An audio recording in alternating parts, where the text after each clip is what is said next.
चलो, नमस्कार। मैं हूं डॉक्टर किरण। आज हम बात करेंगे नॉर्मल जो मिथ चल रहा है आजकल के सिनेरियो में। हमारे जो बूढ़े बुजुर्ग कहते हैं या फिर गांव देहात में भी ये बहुत फेमस है कि उस डॉक्टर के पास मत जाना, वो तो लड़की होने का छोरी होने का इंजेक्शन लगा हुआ है। मतलब गर्ल्स होने का इंजेक्शन लगाते हैं। बताओ ये कैसे हो सकता है? हमारी साइंस में तो ऐसा कोई इंजेक्शन नहीं बना है। चलो, इसको आम भाषा में वैसे तो हम बोलते हैं टीटी का इंजेक्शन या जापे का इंजेक्शन।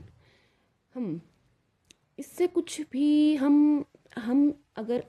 अगर हम पता लगाना चाहें कि लड़की होगी या लड़का होगा, अगर ऐसा होता तो शायद आज हमारे देश में लड़कियों का नंबर ज़्यादा होता एज़ कम्पेयर टू बॉयज़, अगर ये इंजेक्शन सच्ची में ये काम करता।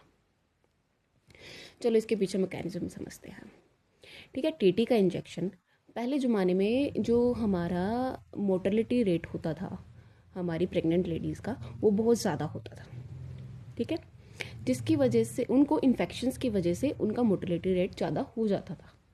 हम इंजेक्शन टीटी का इंजेक्शन इसलिए लगाते हैं ताकि माँ और बच्चा दोनों को हम इन्फेक्शन से बचा सकें, डिप्थेरिया जैसी बीमारियों से बचा सकें और नॉर्मली उनको कोई इन्फेक्शन ना हो, इसलिए हम टीटी का इंजेक्शन लगाते हैं।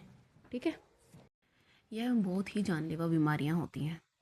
ठीक है, जिसकी वजह से इन्फेक्शन बढ़ता है और हमारा जो प्रेग्नेंट लेडीज़ है उनका मोर्टेलिटी रेट ज़्यादा हो जाता है।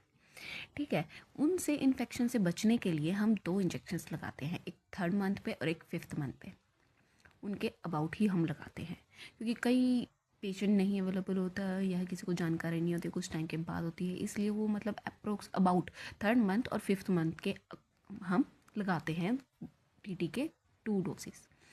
ठीक है, अगर हम ये लगाते हैं तो हमारे इन्फेक्शन होने के चांसेस बहुत कम हो जाते हैं क्योंकि कुछ मतलब जैसे सर्जिकल इंस्ट्रूमेंट्स वगैरह या यूज करना या फिर कुछ भी हम जैसे नीडल यूज़ करते हैं, कई बार इन्फेक्शन हो जाते हैं जिससे हमारी लेडीज़ में या फिर बच्चे में कुछ प्रॉब्लम्स आ जाती हैं। उसको प्रिवेंट करने के लिए हम लोग टीटी का इंजेक्शन लगाते हैं ताकि ना तो बच्चे में कोई इन्फेक्शन जाए ना ही माँ को कोई इन्फेक्शन जाए, जिससे हमारा मोर्टेलिटी रेट काफ़ी हद तक कम हुआ है पहले से। अब पहले ये इंजेक्शन नहीं लगाया जाता था बट अब इसलिए कंपलसरी कर दिया है, गवर्नमेंट ने अपनी गवर्नमेंट सप्लाई में ये चीज़ प्रोवाइड करवाई गई है और ये कंपलसरी है लगाना माँ को 2 बार, 3rd मंथ और 5th मंथ में, ताकि इन्फेक्शन ना हो, बेबी की ग्रोथ अच्छी हो और बेबी का मोर्टेलिटी रेट कम हो, इन्फेंट मोर्टेलिटी रेट या फिर इंट्रा यूट्राइन डेथ कम हो। ठीक है, थैंक यू। अब इस मिथ को प्लीज़ और ना फैलाया जाए। आपको अगर ये वीडियो अच्छी लगी हो तो please like, subscribe and bell icon को प्लीज़ दबा दीजिएगा ताकि आपको और ऐसी इंफॉर्मेटिव वीडियोस आपको मिल सके। Thank you.